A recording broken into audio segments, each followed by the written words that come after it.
All right. Hi, everybody. Welcome back. We gotta start with the song. Oh God, I'm going to be. I 1 week off. told you. I You told get you I'm going to rusty be so quick. You one stupid get rusty tonight. real quick. 1 week away. I forgot everything. I'm sorry.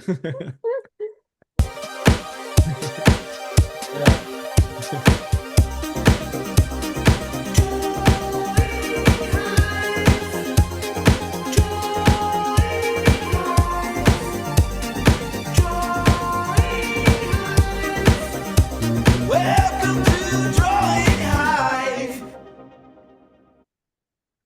All right. Now welcome everybody. Yeah. Welcome back. It's just been a few weeks since we've drawn. So tonight should be fun. This was Timmy's idea, and I think it's a good one. We are going to be drawing Glicked. And I I didn't even know what it was until Timmy told me. And so we went and found some really great reference from Gladiator. Denzel. It was so funny to me. You were talking about Denzel being Denzel, like in the movie. Yeah. When I went and look at cast of Gladiator, they don't put his characters next to his name. They just put his name, Denzel Washington. Everybody else's characters listed. Everyone is Just doing Denzel. everyone is doing like a kind of a weird make-believe British Roman accent, and he is just like Denzel. It's amazing. It's hysterical. Yeah. Yeah. Anyways.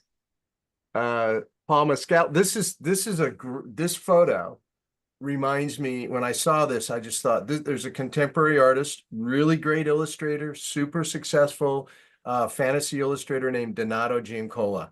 This Oh looks yeah. like one of Donato's images. Just reminded me so much, so I had to choose that shot. And then from Wicked, Cynthia. Beautiful, isn't it? Beautiful, beautiful. Yeah. And then I love this shot of Ariana Grande. It's like there was all these up close kind of portrait things, and I just thought Cassandra's gonna like this one a lot. Um, it's a great shot. Doesn't look real, does it? Mm-mm. She Uh, looks like Barbie. I yeah, was just gonna say most of the promo material for Wicked doesn't look real. right. That's true. They But Photoshop the hell out of it. Yeah. yeah. Um, again, we do three poses. I forgot everything about tonight, Timmy. We should start over. Just a reminder that this is brought to you by Visual Arts Passage. Drawing Hive is, and we'll go back to the top. Just if you don't know, Visual Arts Passage is a mentorship program that we deliver online to help people develop careers in illustration and painting.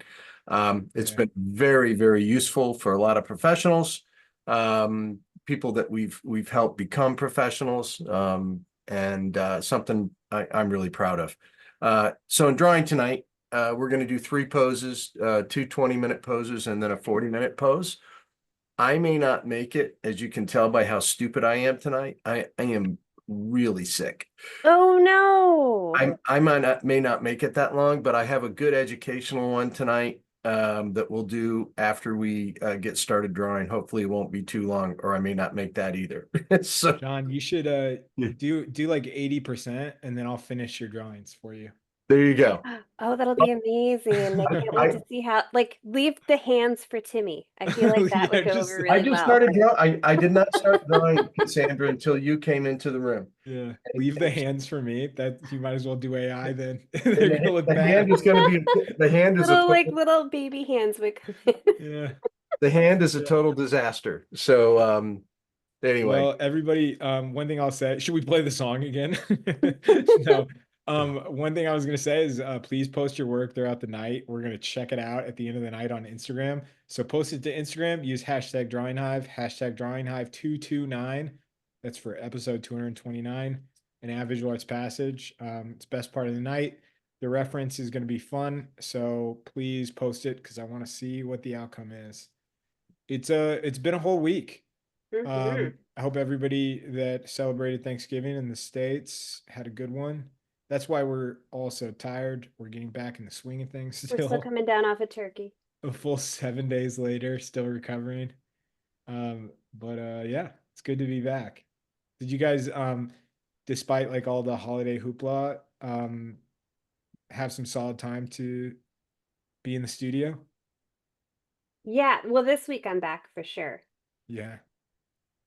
Uh, Holidays can be a huge distraction from like Yeah. any amount of focus. I was in the studio quite a bit. Really. Yep. Got to enjoy my studio time. Well done. But managed to catch whatever Your all adorable the- granddaughter had. yeah, absolutely. Had a tremendous amount of, I mean, she was just like jumping and licking all over me on Thanksgiving, and now I'm paying for it.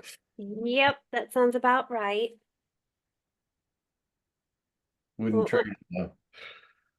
one of my Right. kids, poor thing, had pneumonia the week before Oh. Thanksgiving. My But little brother is just permanently sick from his kids. Just like he's always sick.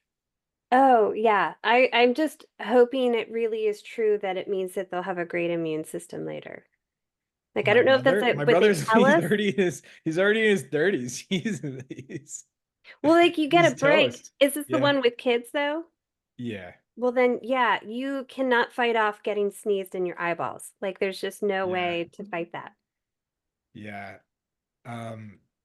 I felt bad for him because so he had the exact interview that I had for my Italian citizenship. Mm-hmm. His was like a couple weeks after mine. And I was like, dude, there's and this is not like a you can't cancel it, you can't get a hold of anybody.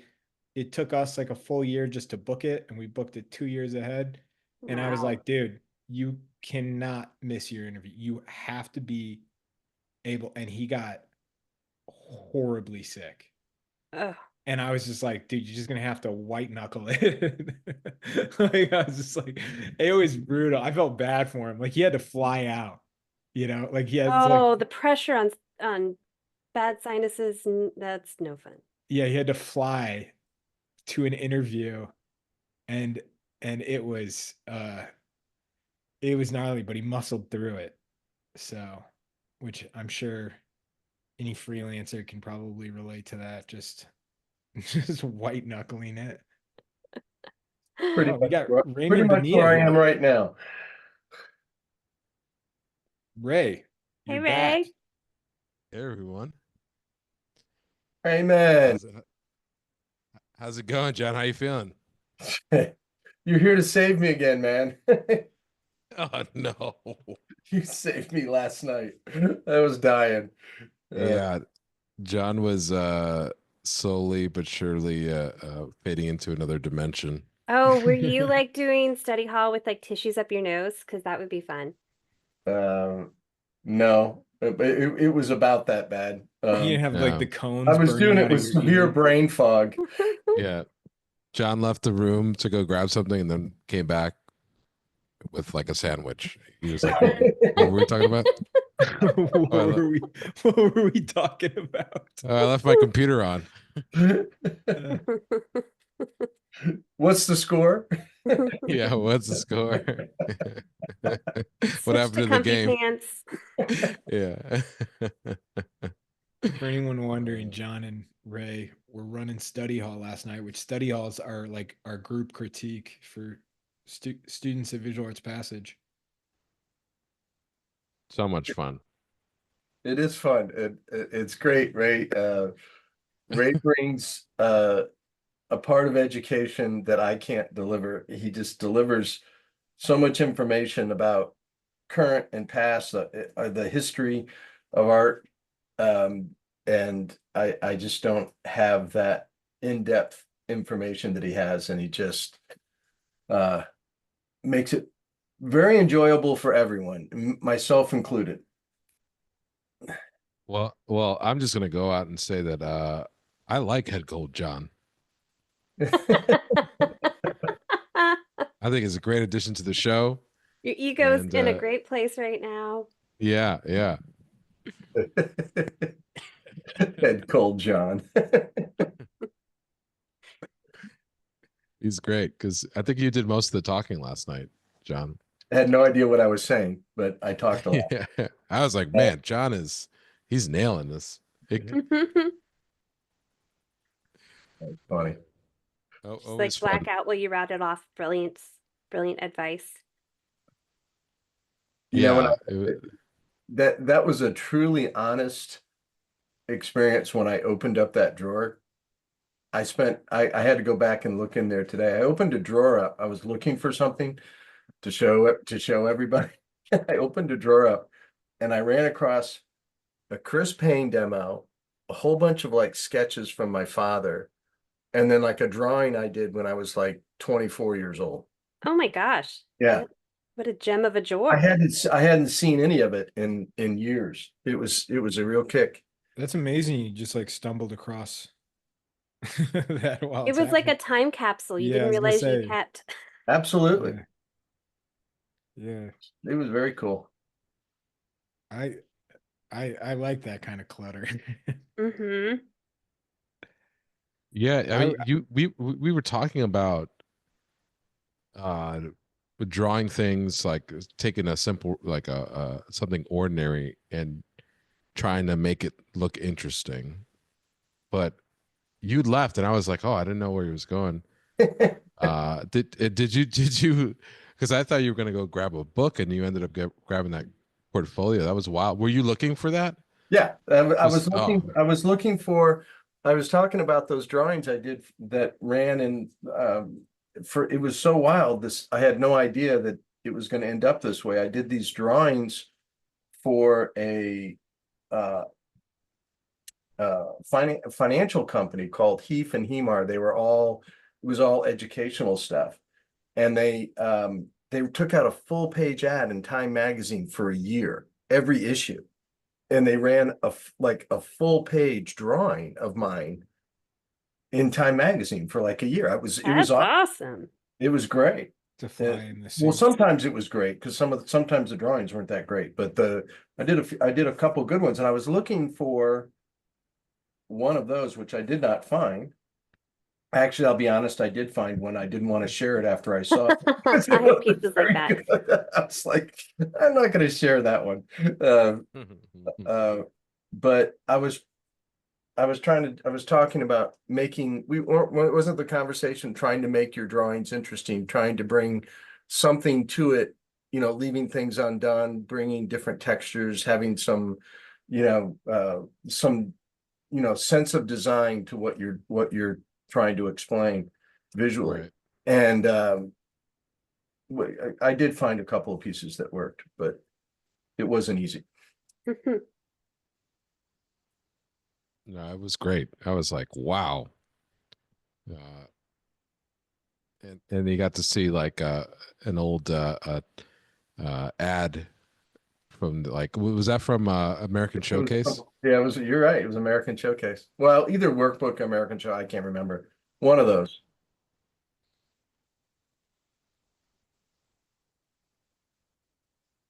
Anyway, I didn't mean to hijack the conversation with inside. inside. That's a fun thing to learn about last night. John's stupidity. Well, you just had a random awesome Chris Payne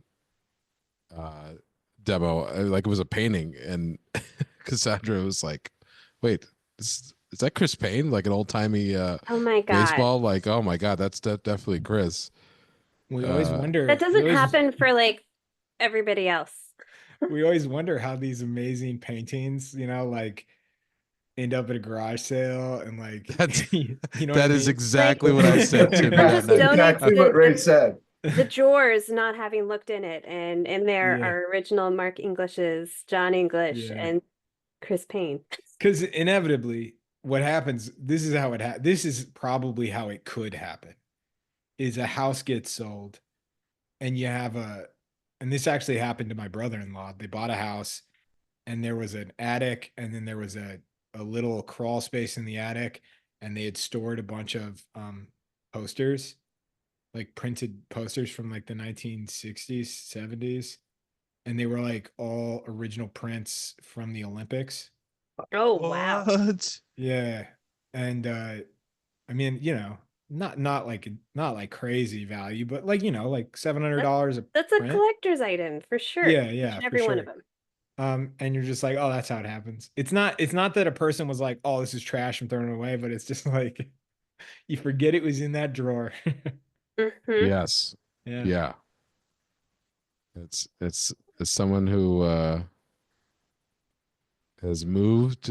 I will tell you that like I'm like, I think I left, Some this original random Bonillas. yeah. There's some original Bonillas in the wall of that old Yeah, home. is there a rock Uh, wool buried in the wall somewhere? I wish, man. I wish. I I did mean, find you like know what? moved it. You know what's funny is like last time I was at the Society of Illustrators in New York. Yeah, everybody knows the bar upstairs, Mhm. right?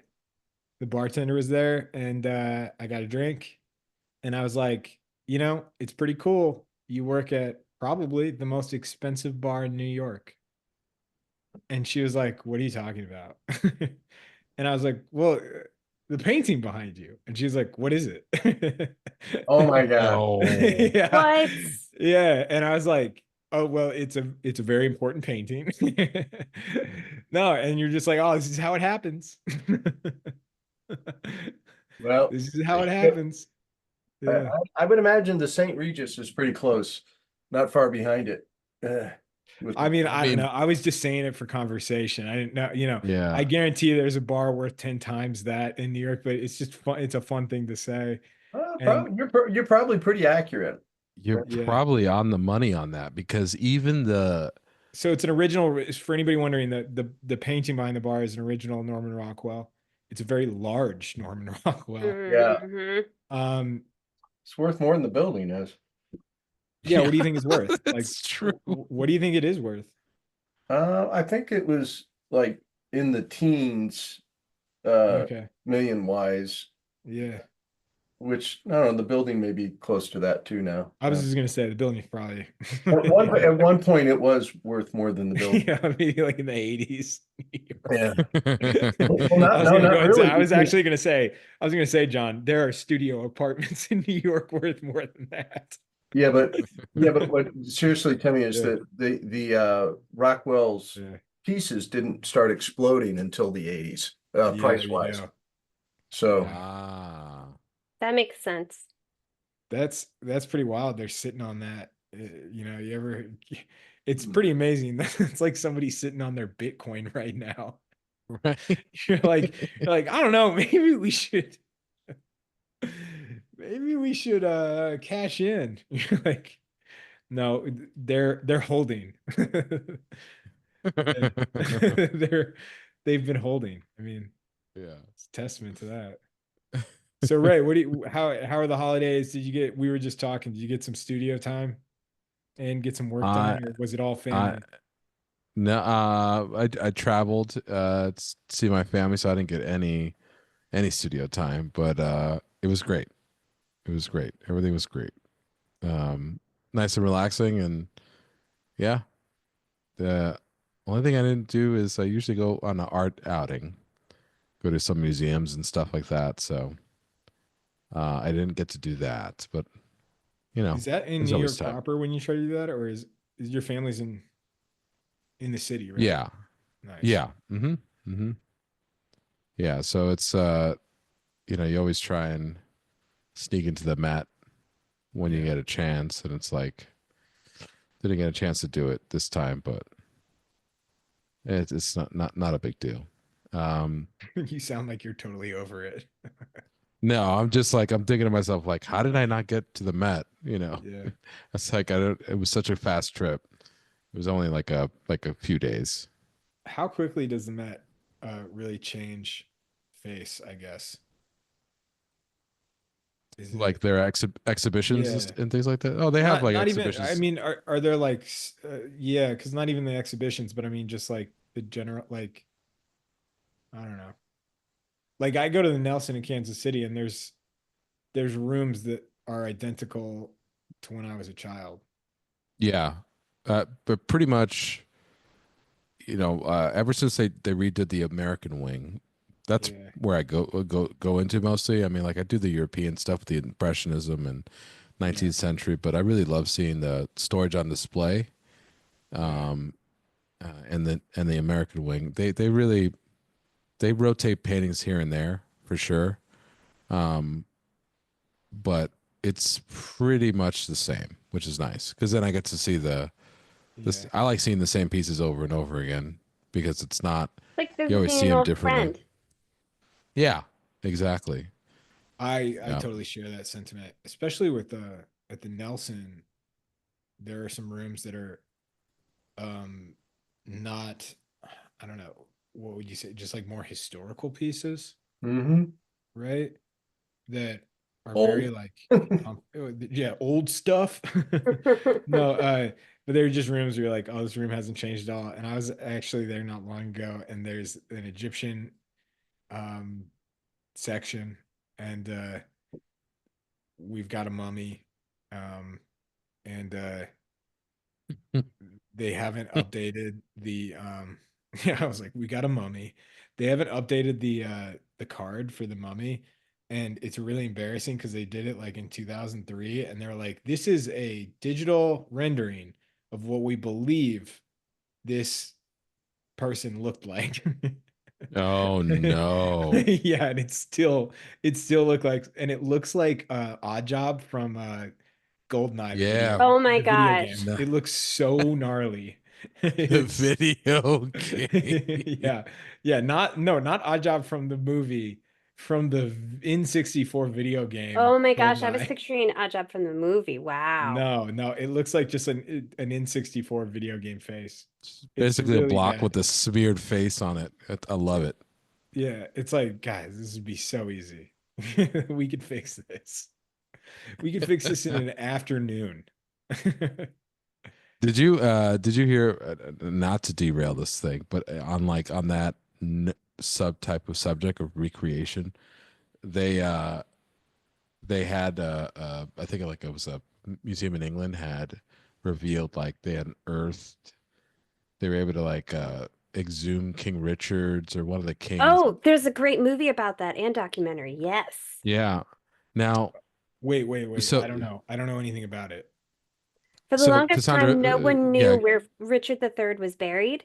Yeah. And with that is kind of evidence whether proving he is or is not as villainous as history remembers. So it's kind of like a huge historical thing. Sorry, Ray, I interrupted and just it's no, so you know a lot more about it. I mean, the only part I was like listening to was about how they said how they recreated the voice. Oh, yeah. That's so Yeah, cool. but Wait. I got nothing so on this. What did they do? so they like, okay, so I thought, so they were analyzing his vocal cords or something like that, Okay. and I was like, There's oh, okay, enough cool. DNA left on the body to kind of figure out based on one, how his body would look, and from there they can tell how his vocal cords are be shaped to distinguish what his voice may be like. Okay. And then we'll be So like, they does he sound like a jerk? okay, how about this though? They're Like just at the gonna go- at Yeah. but not to I mean, I'm gonna spoil this, but Spoil it. like Spoil it. It's they fine. so I'm like, oh my God, what does it sound like? What does it sound like? And then they just got an actor. Yeah. Oh. I was just gonna say, if they've got that much DNA, you think they could clone him, and I think the ultimate thing they could do is clone him and then raise him, and then we all decide if he was a jerk. Well, and the Yeah. thing that's also really interesting is not only is he remembered more as a villain, but he was also like kind of skewed to maybe have distortions of the body, whether it's a hunchback or something. And Okay. really, it's a reflection of history is told by the winner in the situation. And so they Oh, so painted him maybe he was made out to be a villain just because he, right, and when in yeah, fact he was not. I see. And so there was a woman who became obsessed with the idea of the fact that Richard III had been done wrong.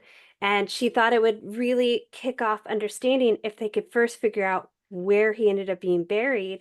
And first off, just recasting how history showed him by proving, for one, that he wasn't the person that he didn't look like the way that people were saying he looked like. And she after so much hard work and a lot of people not believing in her, other people later took credit for all of her work when she did it. There's an awesome movie about it. I have to look up the title. I can't What remember. century? Which century is Richard the Third? He is he 15th century? Okay. I have no idea. I'm gonna I look it can, up. I'm trying to remember. You know, it's all during War of the Roses stuff. I mean, during that time, you could be 600 years off. It means the exact same thing to me. Like If in my mind, Four- what I Yeah, imagine. so he was 15th century. 1483 to 1485. He was king. Okay. 1483 to 1485. Yeah. Okay. Oh, Wow. so the movie's called Made it count. The Lost King. I can't recommend it enough. Yeah. It's so good. Cool. Is it a documentary? Yeah. This one is a movie. Okay. It's based on the true story movie. Okay, cool. And you knowing both stories, it's like pretty true. Yeah. Okay. That's been my pet See, peeve lately. My pet peeve lately has been movies that are based on a historical event that stray from it in a way that neither improves the story, but also just like confuses the history book. Does that make sense? Yeah, no, this Yeah. one is actually really refreshing because they Yeah. feel that the history was highly inaccurate, and just starting with looking at him Okay. genetically to prove that it's a starting point of kind of rewriting maybe the way his story is being told. Wow, that's interesting. Yeah. Yeah, I really, really enjoyed the movie a lot. I think it's I like to go down rabbit holes when I'm learning something Yeah. and just go at it for the nth degree. So to watch a fellow kind of somebody who is just obsessive about trying to understand something Yeah. and able to follow through on that to the degree that she did. And what was crazy is there has been like huge groups around the world that all believe that he has been framed incorrectly. And so like she kind Really? of links up with them and utilizes information they have. Like it's just I think it's a really cool story. It's pretty amazing, like a forensic story where you're separated by like, you know, 700 years, 600 years. It's pretty unbelievable. Yeah, Anybody out there also see it? But I want to. Yeah. well, I it was just like I think it was an NPR interview, so I didn't even know there was a movie because I thought it was just researching the vocal cords, and I changed the channel once. I was like, this is not even. I'm like, you guys made it sound like you were recreating it, and then you just grabbed some guy. Ray, you're making me relive Eh, my experience seeing Gladiator 2. Yeah, I was Which just gonna was say, right? at all costs, we need to keep Ridley Scott away from history books going forward. Well, Entirely. because The guy. Cassandra's describes this like incredible documentary. I'm like, well, Yeah. I definitely missed out on that. So I'm glad This that one you is took over on the. based on the true story. You'll recognize a ton of the actors and actresses in the movie. But I really recommend it. I found it just a really great story and really interesting of just like because it's really just like this woman, she is not a historian that specialized in this. She just figured it out and learned a whole lot in the process and found people to help her figure it out. By the way, everybody, I opened the chat up. Let us know where you're drawing from. And if you have questions, please use it. You can also chat with us on Discord. It's been a sleepy night. There's a lot of people drawing with us, but it's kind of a sleepy chat night. Light You're it up, talking about please. sharks in the Coliseum. Yeah, Sharks or in the else I'm Coliseum. gonna Oh, Sharks in the keep Coliseum talking is like about, Richard III. You're probably over it. Sharks in the Coliseum, Ray. That's child's play for Ridley Scott in terms of lying about history. The biggest issue that Gladiator 2 had, which Did you see it? Yeah, I you know what? If they had just called it Fast and Furious 12, I would have been fine with it. But the fact that you have it's my under attention. the fact that it's under the guise of being a historical film, which I'm totally fine with, like a historical film like Braveheart or Oh, Braveheart is so inaccurate. It's insane. yeah, but I'm totally fine where like they blend characters together, you know? like characters are blended, but they're like based on multiple people. Because I kind of understand the purpose of that. But yeah, Gladiator 2 was rough. It was really bad.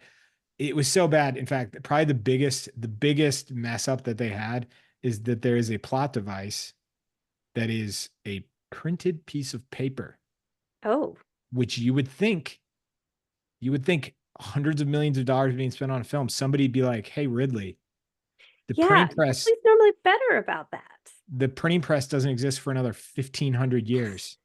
give or take. And Ridley Scott's response to all the inaccuracies was like, "I just think people will be able to tell the difference between what was done for the story and what is actually history." And you're like, "You fool." But no, then don't That's tout not it how it as works. like doing history. Yeah, yeah. It should have just been, I don't know what movie is more fantastical.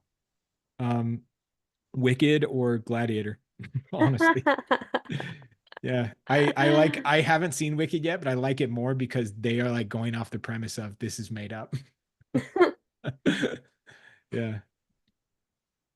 Yeah. I really need to see this movie. What's a movie that you saw this year? It doesn't have to be a movie from this year, but a movie you saw this year that you loved. Because we're getting to close to our wrap up year. Mm. I actually saw the Lost King movie this year and I absolutely loved it. That's the title of the one we were just talking about. It's 2 years old. I think it came out in 2022. But yeah, The Lost King, that was the Richard III one, and I couldn't love it more. Just think it's so interesting. You know, I feel That's- really bad for I'm gonna add that to my list. crapping on it internally. No, because like if you don't I didn't know it was a understand- movie. I didn't know it was a movie.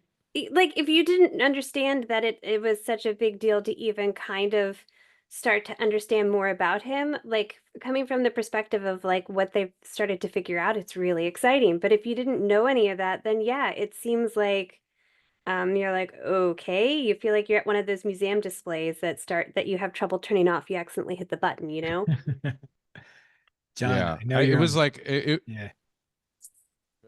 One thing I was gonna say was like I felt like it was one of those things where you were told that like, oh, this important. It's like going into a church where you know there's an important painting and you plan your whole trip around it and you show up and to the spot where the painting is and then you see a reproduction of the painting. That's what it felt like.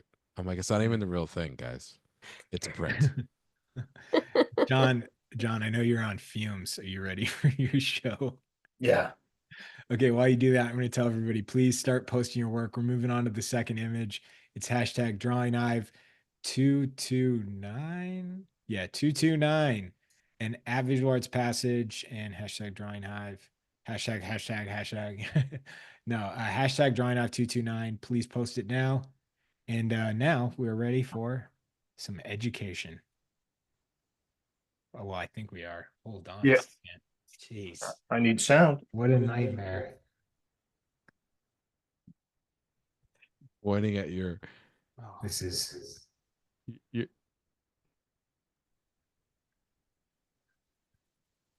Timmy, I can just do it.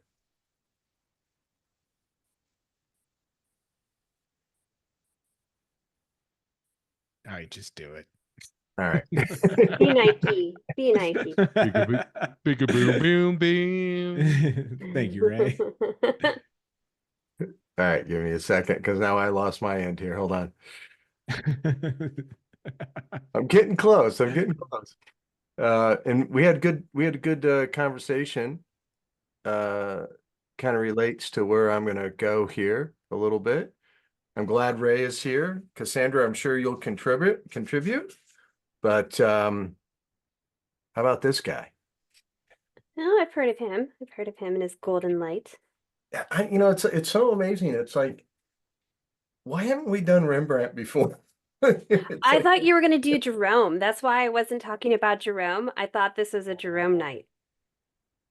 Man. that might have been better.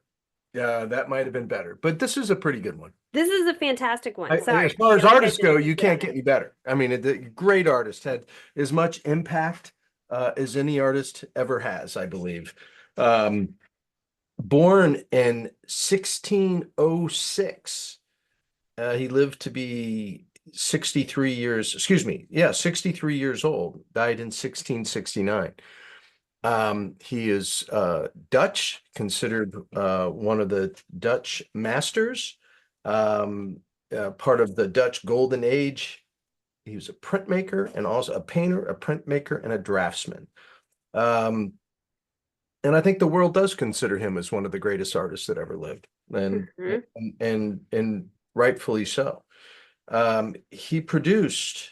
This is really wild. I'm always amazed. So he was about 4 or 5 years older than I am right now when he passed away. And he produced 300 paintings, 300 etchings, and 2,000 drawings. Yeah, Rembrandt. Yeah, and Wow. I think about that. And didn't you think about the scale of some of the paintings and that, and then how difficult was it for art supplies and all of that? That's exactly what I think about. Yeah, and it's like there was so much more to it. We're so spoiled. We run to the art supply store and get what we need, right? Mm-hmm. You didn't have to go out and make it. We order the minerals to grind. Right. So I'm going to show some. He was very popular as obviously his portraits and his self-portraits. He worked in he did multiple genres, allegorical and historical scenes, biblical and mythological themes, and animals. Um, he never went abroad. He always was like in the Netherlands type region. And he was born in a little, I don't know, I had never heard of the city before. I think it was Leiden. And he died in Amsterdam. He had a very tumultuous life. I read about these artists and you talk about, the struggles that they went through.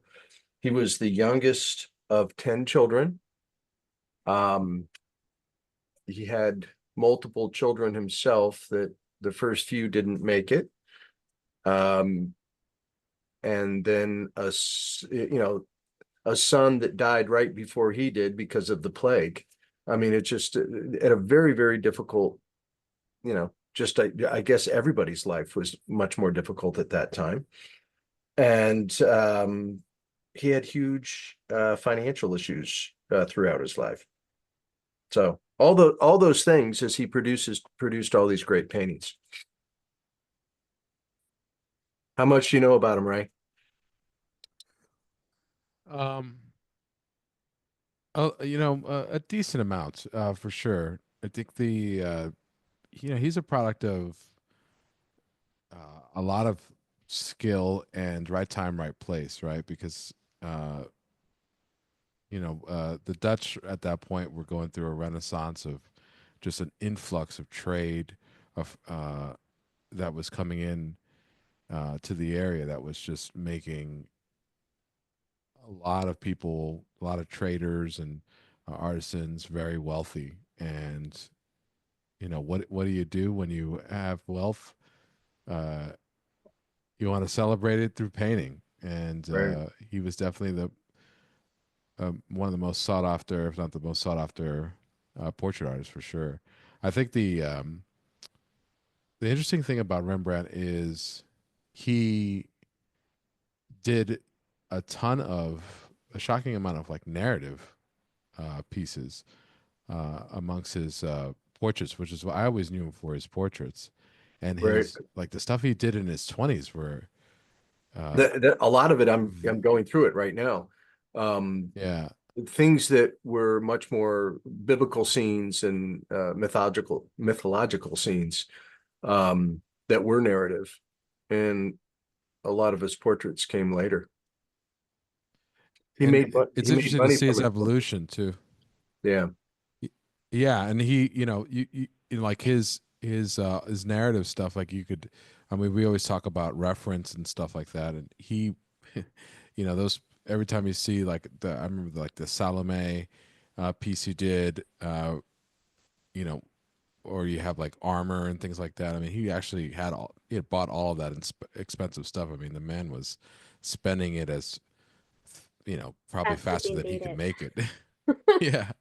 But you know, I think the interesting thing is his evolution as a painter, where he was, you know, he's considered, some people consider him like kind of one of the first impressionists because of like pieces like that, where he was painting the effects of light on form, Right. Mhm. you know, and exploring mark making through, you know, different ways of using the brush and thickness and things like that. And I mean, like if you look at this stuff right here, I mean, to go from that to, you know, the previous one, people might have thought he was going nuts, you know.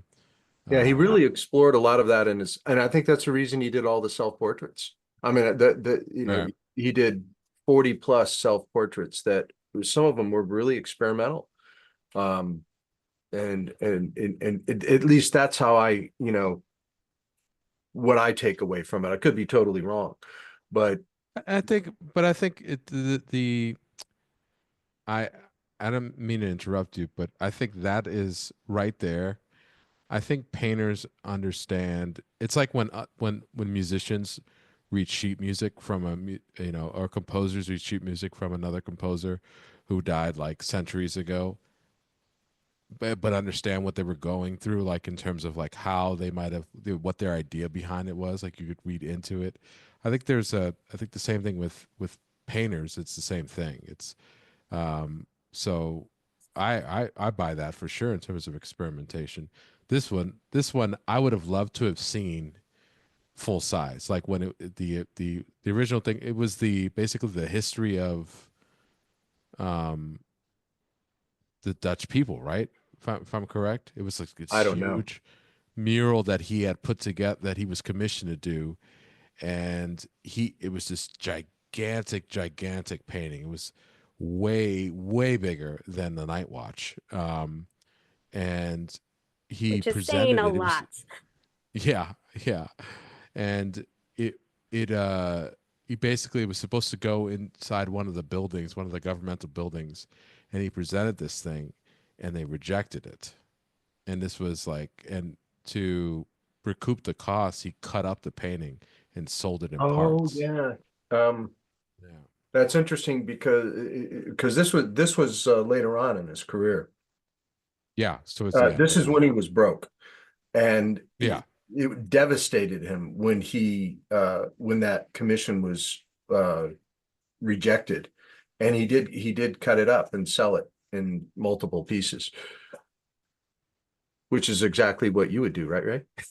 Gotta collect the whole set. Yes. You know, It's I've seen that happen before with like other, you know, a fellow artist had showed me like original John Buscema drawings. You know, the famous Marvel Comics illustrator, and from the '60s, and you saw things with Thor, Silver Surfer, but they were like on you know, illustration paper, like a drawing paper, illustration board, but they right. were odd sizes. And his theory was that somebody must have gotten it, this sheet of it, and just cut it up into small pieces and sold them individually. Wow. And you know, and he was doing the same. You know, Rembrandt's doing the same thing. It's just like a tragedy, you know. Really is, and it's like it's so. I just kept leaving this one hanging out there because I just love the way it's painted. Wait, I have a question. So if it did get segmented out, how does this exist? So It's I'm conf- one of the parts that survived, because there are other oh, so parts this is that a are, part of This a is just larger a piece? fraction. Oh, I thought you yeah, were it's saying just a that really got. small I fraction. thought you were suggesting that got cut up, and No, I was like, how'd they even cut that up? That was kind of weird. No, that's a really good question. Okay. And I think they in the in Holland, or I think in Amsterdam. Where's the Rijksmuseum? It's in Am- Amsterdam. Yeah, that's Amsterdam. Amsterdam. Yeah, yeah. I think they have in wherever that building is, they actually have like a recreation of like how big it was, and just the parts that they have that they found so far, and Wow. they're trying to assemble it, but it's like so incomplete. It's Huh. it's really really sad. There's this great fantastic documentary, like a piece about that piece in particular, and it's Oh, from that's a cool. series called The Power of Art, and it was narrated by this art historian by the name of Simon Schama. If you've never heard of it, please do yourself a favor and look it up. He basically takes like a seminal piece in an artist's life and talks about the history of that piece. So he did Guernica for Picasso. I think Van Gogh was in one of them. I forgot the piece that he did. This one was for Rembrandt. He did Caravaggio, and they're really great. Wow. Can't recommend it enough. Oh, I love that. I love finding, seeing all this, process work, and it's so different. You know, they called these reference sheets. Um, doing drawings, doing studies that he would later use and bring into larger pieces.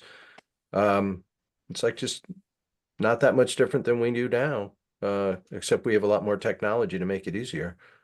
But it's going Hmm. through all the same steps. I mean, do you think that these artists, I wonder what they would think if, I mean, people just, I mean, I have, I mean, we all just study these things, you know, nonstop. I mean, everyone studied a Rembrandt drawing, Hmm. or an etching, but like a drawing, I mean, just to, I mean, I could just see him. I don't think he intended for people to be like, oh yeah, they're gonna find this thing that I did, and Yeah, then these were look at it. sketchbooks. I mean, Yeah, don't you think he just reacted? It's like, hey, this is him flexing. It's like, how am I totally. doing my push-ups and sit-ups here? This was Love his that drawing. tone piece. Love this one. Look at that. That's And lovely. I looked for this one. I couldn't find it for a while, but one I remembered, and I really wanted to show it. I love it. It's really I've never sweet. seen that one. It's really sweet Hmm. to think like 400 years ago, people still cared about dogs. Oh, yeah. Well, they're really important to them.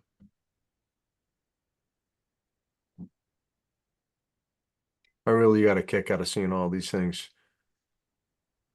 Oh, I love those. It's so interesting. It's like you go through and you look at drawings, you look at things that are just like, hey, just getting it right, figuring things out, playing around, flexing, getting better at it. And then there's drawings that are just totally focused on composition. And it's so much, it's what we do too. Maybe not this well, but certainly are doing it.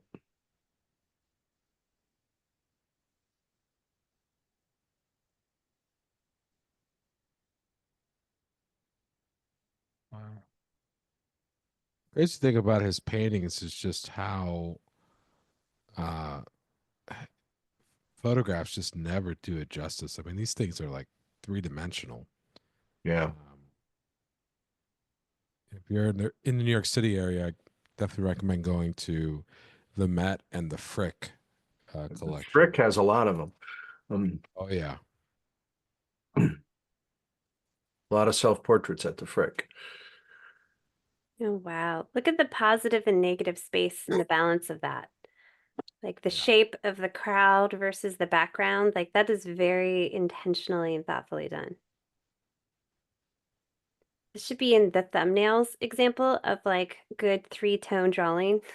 Yep. 3-value thumbnail. Hmm. Be more like Rembrandt. I'm gonna show a bunch of portraits here. I love his lace work.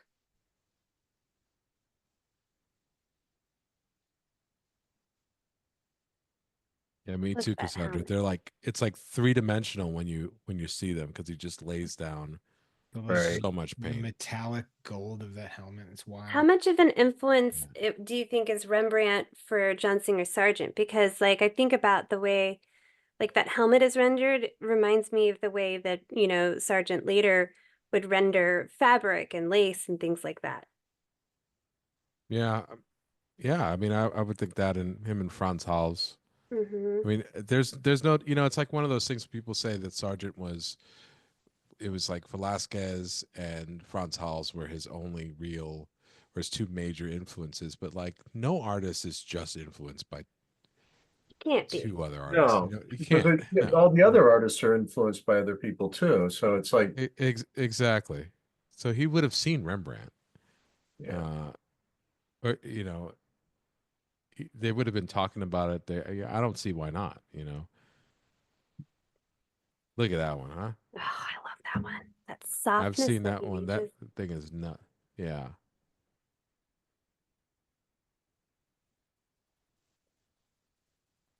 there's true Rembrandt lighting right there. Hmm. Yep. Yep. You could actually see it from the way that was photographed. How thick the lights are and how Yeah. transparent the shadows are. Which I feel like is a mantra in my head sometimes, like opaque light, transparent shadows. I heard there was a quote from Sargent saying that like that was just like a parlor trick and not to do it to a student. I just loved it. Of course, I don't. You don't know who he was referring to, but Right. it's a wonderful three-dimensional. What we're talking about is just if you if your paint is thick in the lights, the light that hits the painting will catch the ridges of the paint and increase the dimensionality. Bring it forward. Make it three-dimensional. Um, because those strokes are that the paint is casting shadows onto itself. And if you contrast that with super thin paint in the shadows, those tend to recede quite a bit if you keep them nice and transparent, or as transparent as you can. So it's not All Cassandra, of you like do a your great darks job with aren't that. I mean, dark. They're just not heavily put on. right. all of these are self-portraits. I mean, coming back, starting here, these are all self-portraits. Love the You one know on. what? Like, see, there it is. That's a classic example of that. You could see like he's like painting more directly there. Mm-hmm. Very impasto. Uh, Yeah. And that only happens when he's like, "Oh, look at this! I could really sculpt with just especially the one on the left." It's like that is somebody who's experienced the feeling of paint moving in and out of itself on the canvas, and him being able to control that kind of chaos. That is not easy to do. Yeah, he he's was beautiful. 16 on the one on the right. Yeah.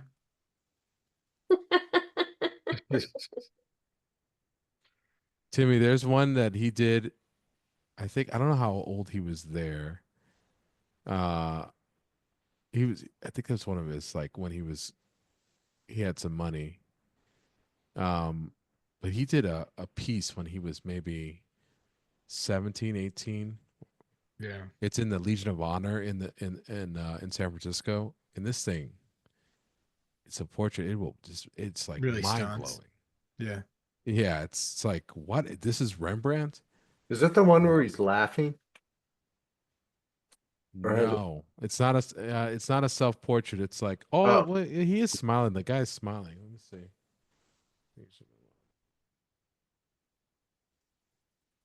I uh, love he gets a kimono and he's like, I'm gonna sit in this thing.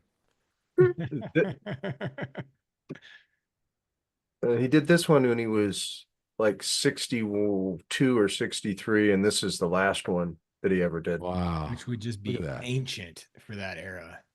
Yeah. Yeah, And I mean, he had all kinds of success, but he had all kinds of failures too. Yeah. Um, he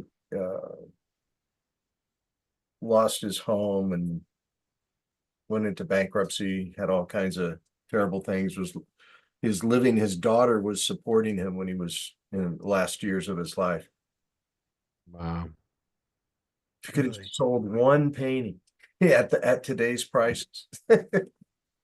Yeah, that's nauseatingly. You know, Is this the last image? yeah, it's the last one. One of the questions I was wanting to ask was that was great. Was when you think about like all the images he made during his life, do you think we're just seeing the tip of the iceberg? Like you just think about every image you all like the three of you have ever made, whether it be like on a napkin or just whatever. We're just seeing the tip of the iceberg with all these artists from like 300 years ago, right? Mm-hmm. I don't know. I think You we're think you're seeing majority of the work they made?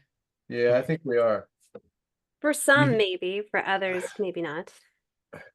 it just seems like for things to even last, I don't know, almost nothing. And I understand that there are protocols that I would say that back then, very few people probably were thinking about a 400-year legacy, or like 500-year legacy, and like what, and the lack of science behind like what allows something to age well.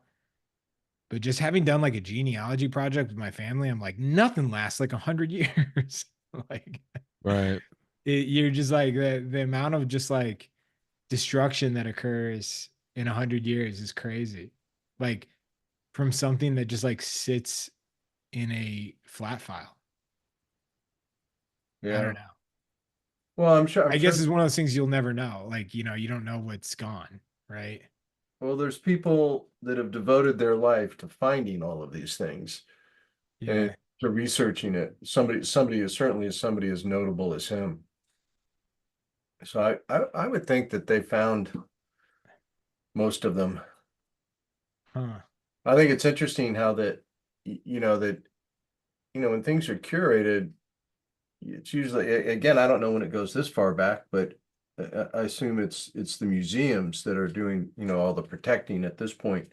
But like people's estates, they are pretty strict about like, I've told you this, I've told you that story about the Jackson Pollock and the individual trying to get that painting that they found at the dump to get it to be accepted by the Pollock estate, and they wouldn't do it.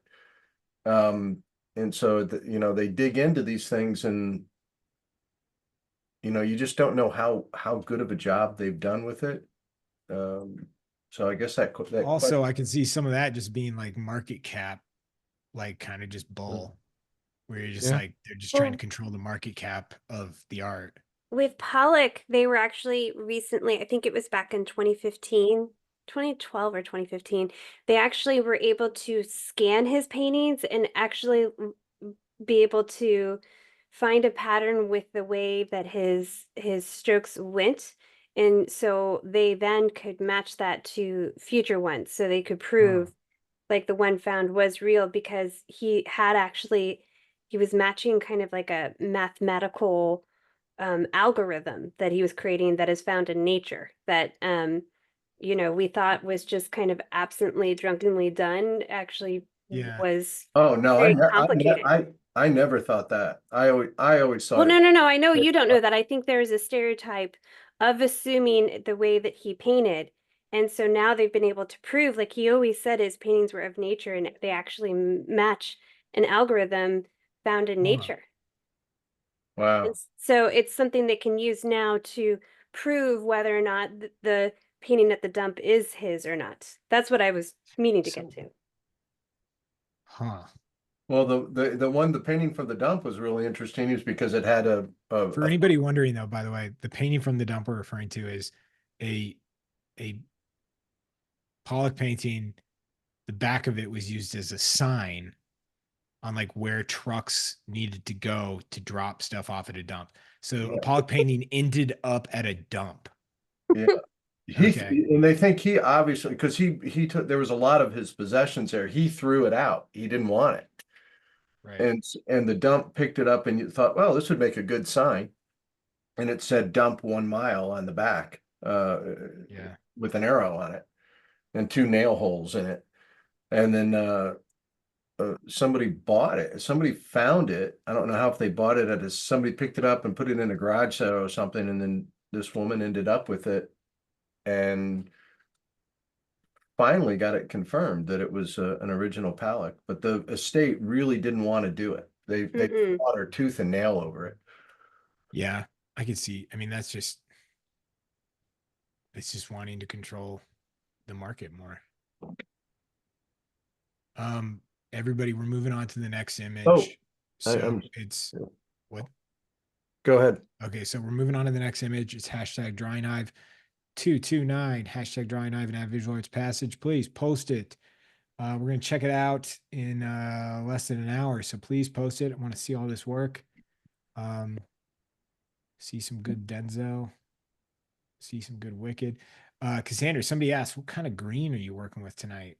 Oh, you know what? Because I thought I was going to paint this one, I pulled out my greens. So I have a brilliant yellow green and I have viridian green.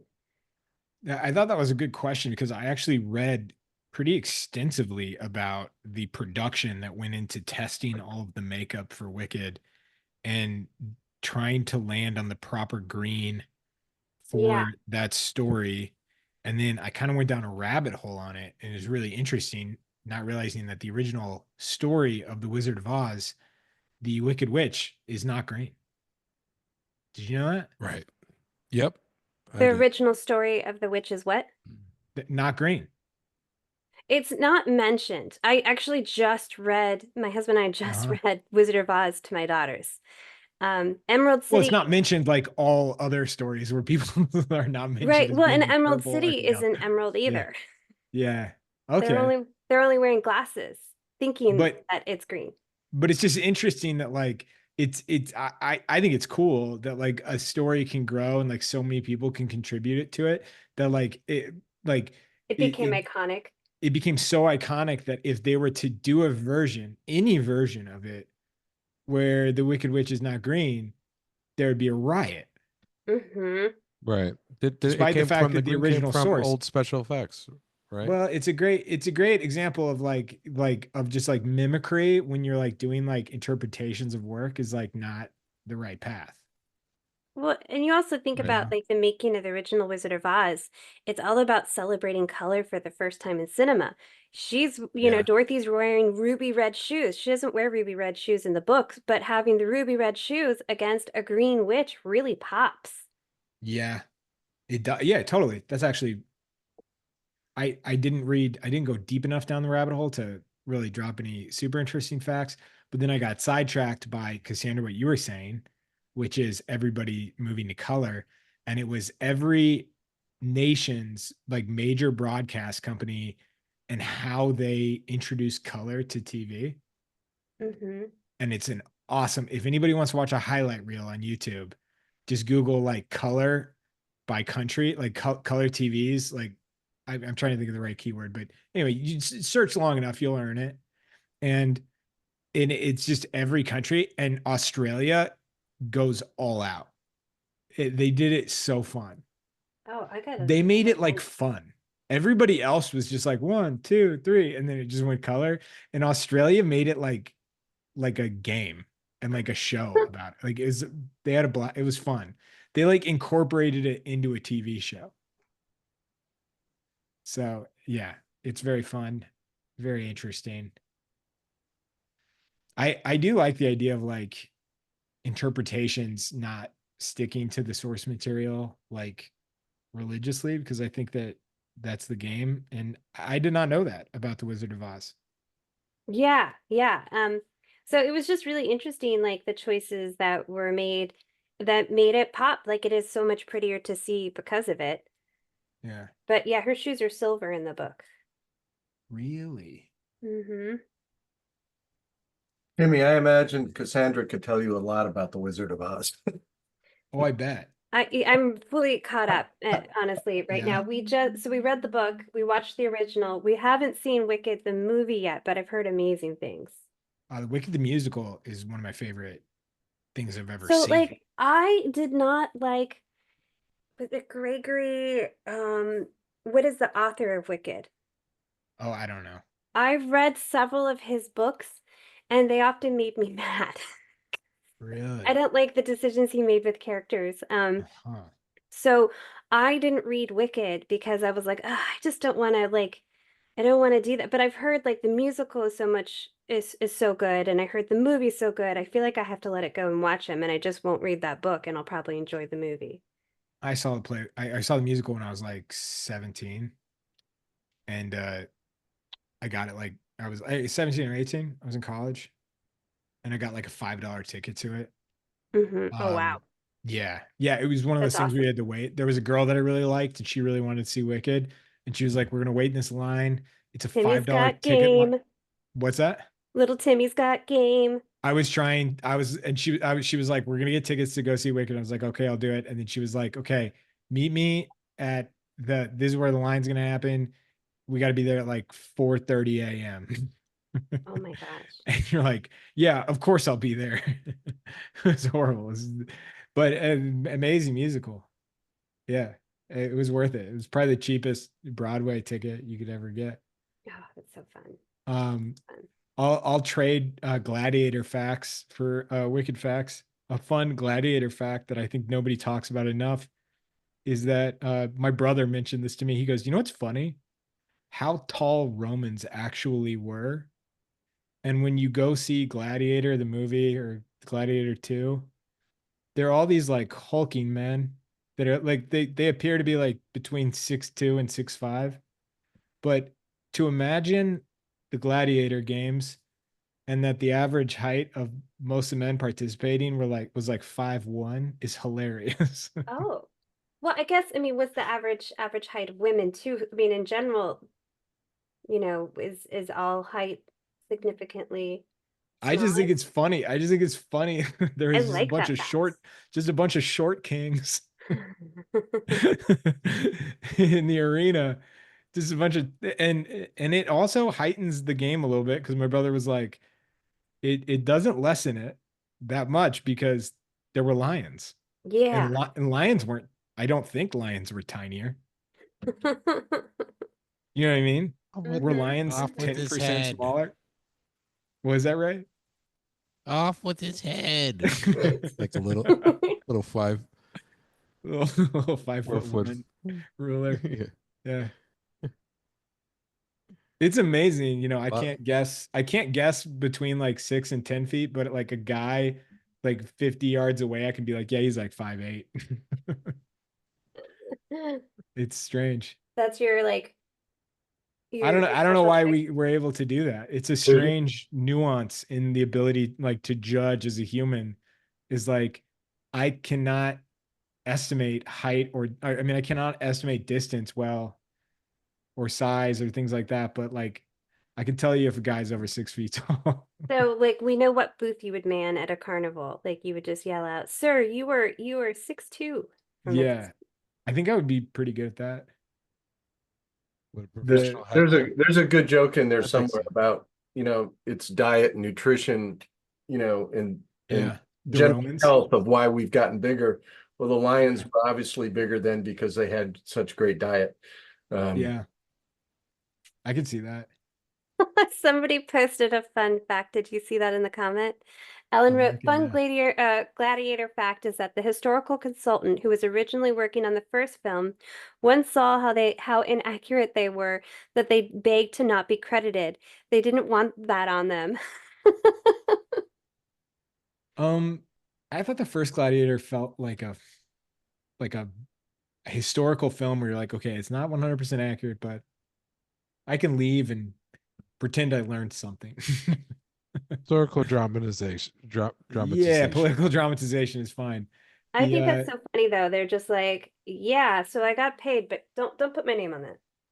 you know what I do Yeah. find funny is like we were watching my little nephew and we could bring this back to illustration. Anytime he comes over, I try to like find a movie to watch that I could put on and kind of like install some like wonder, right? And I was like, you know what would do it? I remember loving the Hercules movie. Like, like Disney's Hercules. Yeah. Right? Oh, I was like Kevin Sorbo, right That's on, my what I was brother. starting to think. I was like, wow, Kevin. No. That's I don't even know what you right. guys are talking about. Oh, right. This means we're older. He wouldn't. No, we're not. We're not. No, You so know, he's not anyway, the so I was arbiter like, of anyways, style here. I was like, we threw it on. It was obviously way too scary for a 3-year-old, but me and Gianna were watching it. I was like, this story is pretty weak. It's not a very good story. And I was like, wonder what story they based this on. We're like, 20% into it. And I was like, this is not off to a great start. And I looked up to it and they based it on no actual Greek mythology. And I thought, what type of ego would you have to be like, we're gonna do a film on Greek mythology, and I'm pretty sure we can tell a better Greek mythology story than any of the Greek mythology that already exists. Just be like, no, no, no, no, thank you. We will not need your help. That's called 90s Disney, man. Yeah. Is They that, couldn't do do you any feel like that that's wrong. pretty representative of all of it? Oh man, there was Pocahontas? just so Do we much money. do we Yeah, even want to say Pocahontas? Oh right, yeah. I mean, exactly. yeah. Yeah, sure, obviously. Yeah. You Yeah, know, I they thought guess. that I that was guess going to this is be pretty their obvious. film. I guess I'm just totally naive and stupid. Yeah, yeah, because I just like listed off like 10 others in my head, Cassandra. Yeah, Like, I was oh like, okay, yeah, there's so many, but I feel like well. that one was the most like, what? Yeah, but I got super wound up about Hercules. And I they just thought that was going to be their own that was going to be their like masterpiece film, Pocahontas. Like all of the Mhm. best animators were on it, yeah. and there was 2 movies in production. Do you know the history behind it? That there were 2 movies in production, No. and there was just, and the B team was on the second one. No one wanted to be on it. Everyone wanted to be on Pocahontas, and guess what the second one was? Lion King? The Lion King. Yeah. Ooh, Yeah. ooh, that stings. So everyone said no one wants a coming of Yeah. age film with animals. I want to work on It's Pocahontas. well, it was Hamlet. Like I thought that was actually a really interesting twist on Hamlet. See, I love Yep. that. I'm all about that. That's awesome. That they're like, you know what? There have been it's a respect for storytellers before you, you know? Um Right. we met John. I met Andrew Gordon through John. Andrew Gordon was a director at Pixar, right, John? Pixar. Yep. Yes. I know he's a director Yeah, he now. He directed. was, he And was he he was one of the creators of, was it not Ignatowski, but the eye in um Monsters Inc. cool. It was the Wazowski. first thing I my yeah. Yes. It was Yeah. the first the eyeball in Yeah. Monsters Inc. Billy Crystal's character. Yeah. Yeah. Um I was that was the first thing I did with John. I went to Pixar with John That's cool. probably 10 Nice. plus years ago. But That was Andrew pretty Maybe Gordon the cool. was Cafe telling Luxor. yeah, Andrew Gordon was telling these fun stories about the glory days of Pixar. And he told the story about Ratatouille. He was talking about working on Ratatouille, and I was like, what was like?" Because I so much of it was new to me too, like the idea that like an animator you get like assigned a scene, right? You get that Right. scene to work on, or like section of the film or whatever, or character. And I was like, what was like the most? What's like? He wasn't talking about Ratatouille yet, but I was like, what's like the most fought over scene that like people are like, Oh, that's a I great want in question. on that scene. And he was like, it was Ratatouille. And it was the scene where the food critic comes in and eats the dish. Do you remember that scene? Oh, yeah. Absolutely. And he's transported back to his childhood. Yeah. I always thought that was fun. Yeah, you don't think about that. They all are like pouring over a script and they're like, oh, this is gonna be this scene is gonna be killer. I want to be part of it. And then somebody gets like an act 2 scene that's just like nothing. And they got to work on it for 3 years. I'm gonna tell this for Ray and Cassandra because I think Ray will appreciate the history about it. Cassandra, I know you've met my father, but he was so excited reading about Pocahontas coming out and what a big event that they thought it was going to be. And so he wanted me to take him to the movie, and we went to the movie together. And when you first saw Pocahontas on the screen, he like hits me. He's like, "Oh, that's awful." He said, I can't believe he said, she's drawn so poorly because they should have let me draw her. He goes, that was awful. They couldn't have done. He was so upset about that. But just to tell you how much he loved, I mean, he, growing up and his early illustration career all the way through his career, his hero was Walt Disney.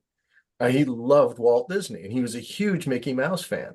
And he always had he had a really nice, I don't know what brand it was, but a Mickey Mouse watch. The only logo he would wear was a Mickey Mouse. So he had all You're kinds of kidding no, he loved Mickey Mouse.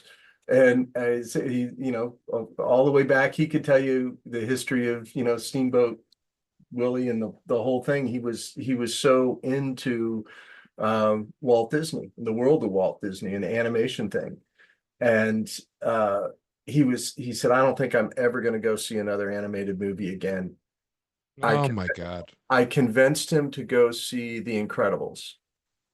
And he Nice. said, that's what it should be like.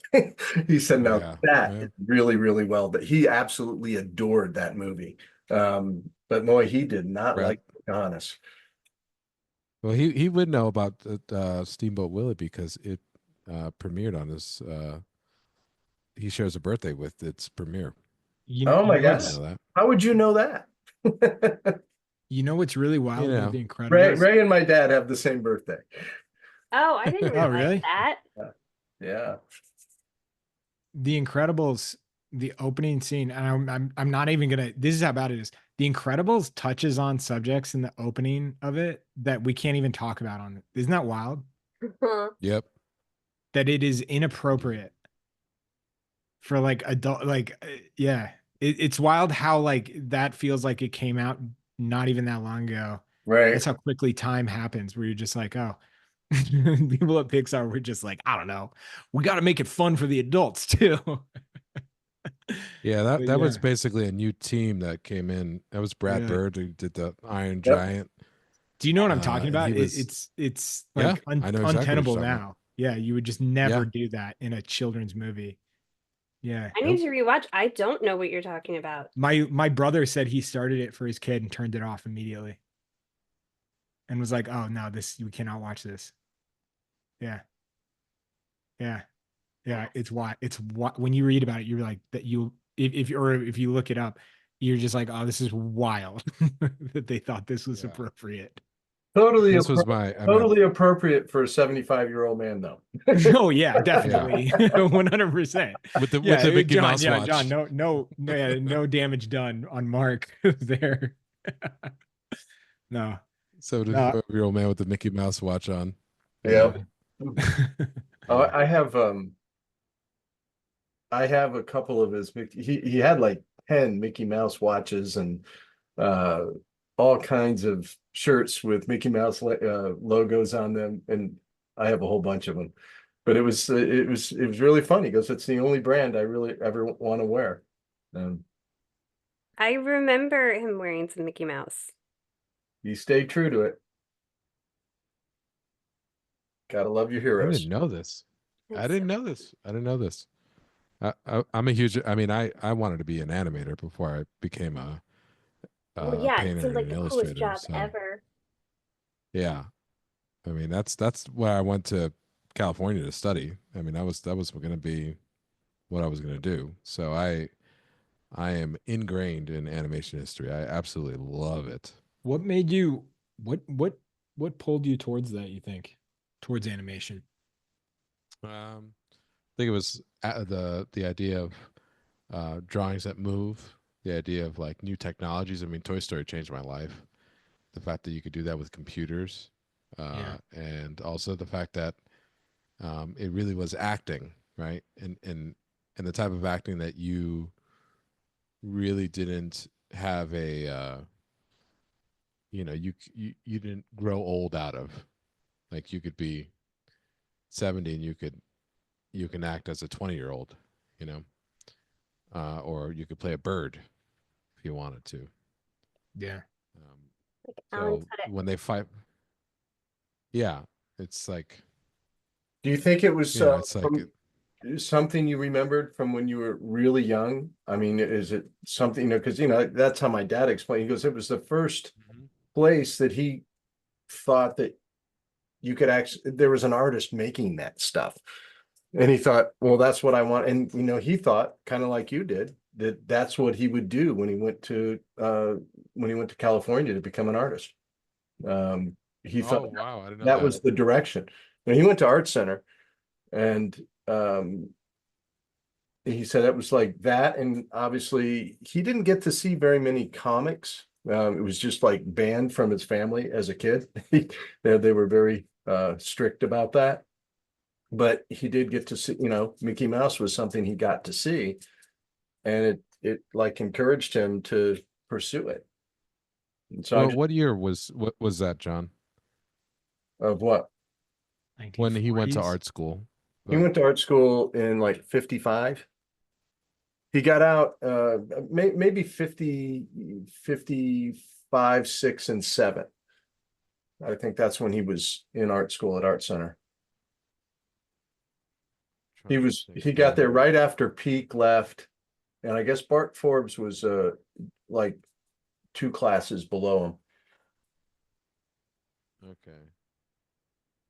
Yeah, that's what I thought. I think like this was during a time where let's see, there we go. Sleeping Beauty came out in 59. It was an interesting time in the 50s because it was basically like the embracing of like modernism and post-impressionism in Disney. So Right. uh it's I think they started Destino during that time. That's what I was wondering. You familiar with Destino? I'm not. It was the so Walt Disney was always trying to push animation, and so he would bring in artists all the time to work on their stuff, and he brought in Salvador Dali Oh, to work yeah, on the yeah, film. Oh yeah. yeah, I knew that. That was the name of what he worked on, huh? Wow. Yeah, so it was 45 and 46, so I was a couple of years short. Yeah, and it sat unfinished for decades, and I remember seeing like the paintings that he had done in like animation, like on the internet, trying to research all that. And then when they finally finished it, and it was like in 2003, I couldn't believe it. Mm-hmm. So I have a kind of a half-baked question because I think it's really interesting that like Ray, like you're talking about your interest in animation or like kind of like what inspired you to chase that path at first. And and some of it's like media that's like super old, right? Yeah. Like Oh yeah. That's back Yeah. when I it was mean, right. hand done too. So okay, so yeah. And so I'm talking about 20s animation right, is right. what Okay, is so my yeah, so with that in mind, this might be a two-part question based on whether or not the first question tanks. So the first question being, other than another painter or artist, like other another art medium other than illustration or drawing or painting, what is like the oldest medium that has inspired you? Like has a strong influence in what you do or what you make, or I don't really care, just like that you just connect with. like other than like painting, you were saying, Yeah, and don't drawing. yeah, because I know that you guys are all gonna Yeah. name artists Yeah. that are Yeah. like I a mean, I thousand would years say old. Yeah. no, I would definitely say animation. I mean, Yeah. I'm a Mhm. again, like I could go off on like just like how inspiring that stuff was. I only became an illustrator because I didn't even know it's because I was watching Treasure Planet. I had all these like movies on DVD because I'd watch all the behind the scenes over and over again. And Yeah. Treasure Planet had an inspiration featurette on like what visually inspired the film, and it was the Brandywine Artist with NC Wyeth, and that's how I was introduced to them. Like I didn't know who they existed, so I think it was like really, I mean, animation was it for me, you know, because Really? it was just you read like I read The Illusion of Life with written by Frank Thomas and Ollie Johnson, who were one of the nine old men who were the Oh first yeah. supervising animators, and you just go down the line. I mean, what they did to, for Snow White and the history of how they basically developed the art of animation and how they were studying film and how they were studying movement and how Walt Disney was like Steve Jobs. Like he didn't know how to do it per se. I mean, he was a Uh-huh. cartoonist in Kansas City, of course, um, but he didn't like he knew it had potential, and so he like found the right people to do it, like to realize his vision. Yeah. And it was and so he just had a really great eye for it. I mean, there's no question, no question And an That about eye it. that for, So I yeah, think that talent. really, I can only yeah, and it was imagine how frustrating it must be to be, and I'm not saying like woe is Walt Disney because complicated figure, but to have that vision, like that level of vision and like and focus and everything, and then not have the ability to do it. Mm-hmm. yeah, Oh my God, I bet that ate him alive. To like rely on other people. man. I That don't or know. he was Yeah, the biggest like geek ever. And because he had such Yeah. a great eye for talent that he was just like, I know I can't do this, but I can see Yeah. what this person's capable of. And like that, I mean, it could go two ways. right, Yeah, yeah, I right. guess that's me. Maybe I'm projecting a bit of myself onto You Mr. could be Disney. completely correct though. No, I don't know. I had my third grade teacher. She went on a date with Walt Disney. Isn't that What? funny? What? Yeah. She always talked about it like he was the one who got away. It was always really funny. God, was he like 70 when they? Yeah, I was like, how old was she and how Yeah, old she was was an he? old woman. Yeah, she was an older woman, and she always talked about her her her dating period with Walt. Wow. Yeah. Checks out. I mean, Yeah. it's from Kansas City, so Kansas City, uh, okay, that would have been like 2000, or that would have been like 1998. She would have been like, I, in my head, she was ancient, which means she was probably like, it means, 30. yeah, I was gonna say it means she was probably like 55. I mean, little kids imagining how old a person is. yeah. I don't know. I bet she was probably like in her 60s, 70s. So I think that kind of checks out, doesn't it? Well, I mean, like Do you Snow think she was White a was what, liar? Do the you think my third 20s? grade teacher was a She liar? she I might would have been a liar to me. such a thing. You think it was a lie? I don't think it was a lie. I think it was It's too a big of nice a brag story to that not be it. inspired a young child, such as Oh, you think it named was Timmy part of my Trayvon. education? Yeah. You think it was part of the education at my school that they I were mean, like, we need to inspire these kids? let's see. What was Walt Disney? Walt could have been even in more trouble. Hmm. Let's see. Let's see if it's possible. Walt Timmy, he was Disney. born in 1901. Oh, it's totally possible. 100%. But when did he die? 66. Oh my God. Yeah, it's a piece of cake. Yeah, yeah. This is such a funny random conversation. I Third stand grade by, teacher. I stand by, Walt I, is, I'm gonna look her up. I'm gonna see if she's still around. Maybe we'll get her on as a guest. How yeah. cool would that be? You know who I want to get on Well, here? I'm just saying what do you think the appropriate amount of time is for me to reconnect with my third grade teacher before we just all of us dig into her date with Walt Disney and that be it. Well, I think you should leave space for speculation, and that would drive engagement in the video. So you can ask the audience, like, well, what do you think? Comment. Uh, let me know. Let us know down in the comments in this Okay, video. well, assuming she's still around, I'm gonna yeah, I'm gonna look into this. Well, I want to get my friend Bob Duchette. Do either of you or any of you know Bob Duchette? No, I Um, don't. he's great. He's like a pop serial artist. Really, really nice guy. But he was an Animaniacs animator before he got into Nice. painting. And so, and then he was like, he like directed Clifford the Red Dog on PBS. Like he did all this cool stuff before he got into painting. He's a very good painter. Um, but yeah, he always like will randomly pop out like some story and you're just like, what? Nice. Yeah, I'm looking them up right now. That's awesome. My on the this is actually this people will think I'm lying about this.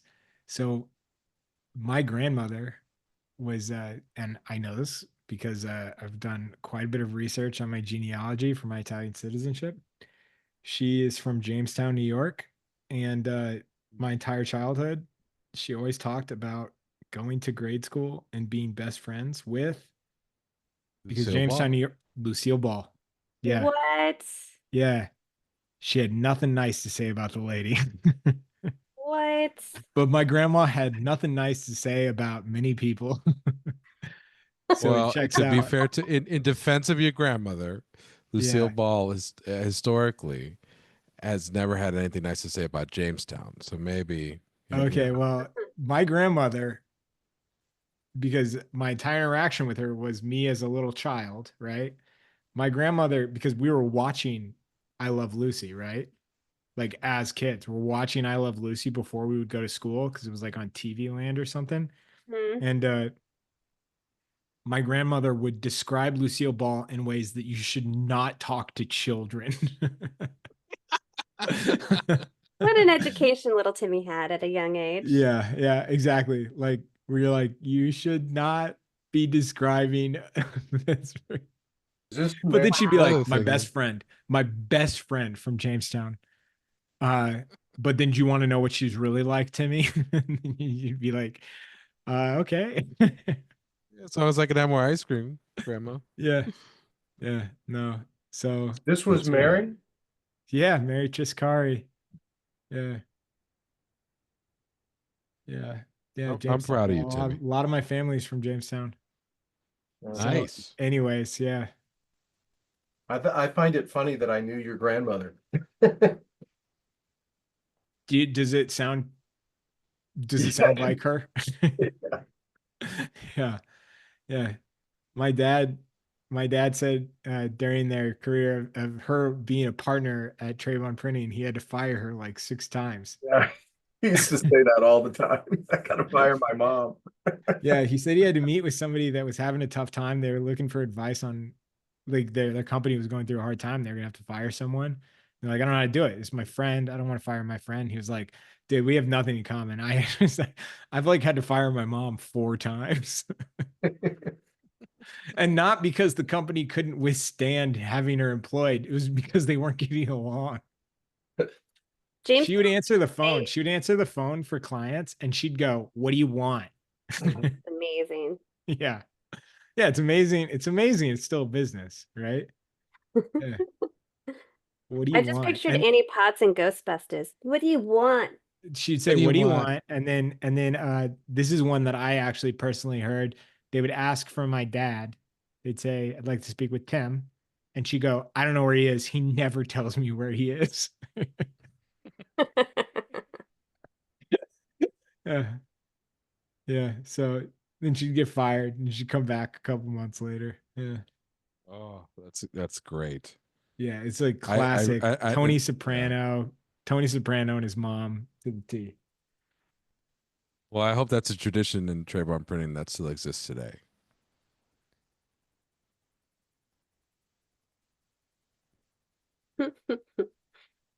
Oh my gosh. I want people answering the phone like that. I don't think it. Otherwise, I don't think it works. Oh, I It's love a that. character. I love it when I call business and they're like, "What do you want?" I think it's hilarious.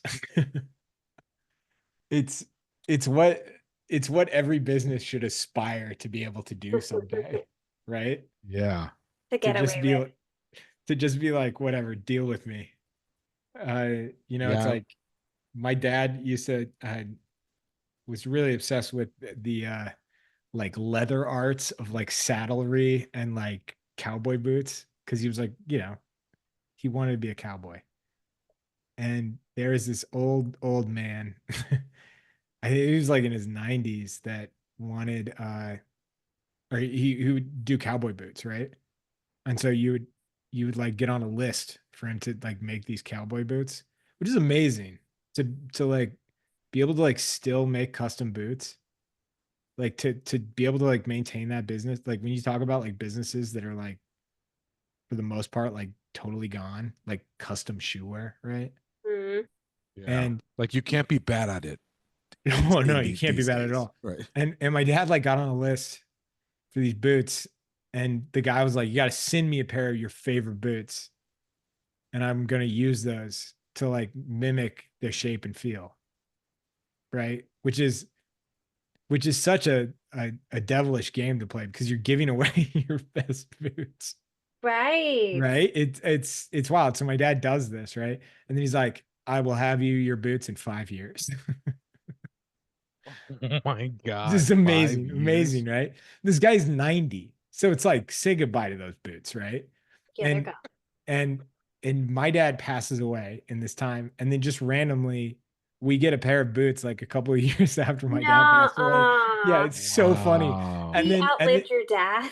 and then like and then like but Wow. then like what's funny is you're like, what happened to the original boots? And you're just like, oh, that guy just tossed them. Oh my gosh. I think that's hilarious. I don't know. I Wow. mean, I have a dark sense of humor, and so I apologize for anybody that's upset by that. I would say that it's my dad though, so stop it. But get over yourself. But I always I thought just that's love the always idea. I like Well, I I just like love I respect the game. right. I just love the idea of like, well, they're not his favorite boots anymore because now he has mines. Yeah, So the he's not gonna ego. need these. The Yeah. ego of that is amazing, isn't it? Yeah, where you're Yeah, he like won't be sitting. needing these. Anybody else in your family wear the same size as your dad? So No, that's the funniest part, Cassandra. Oh John, no. John, you'll probably weigh in on this. We have a photo, Cassandra. I'll send you the photo. It's a photo of Gianna's foot inside of my dad. So this is part of the story. The guy said, "I need somebody to outline your foot, like do like the chalk outline, right, like right."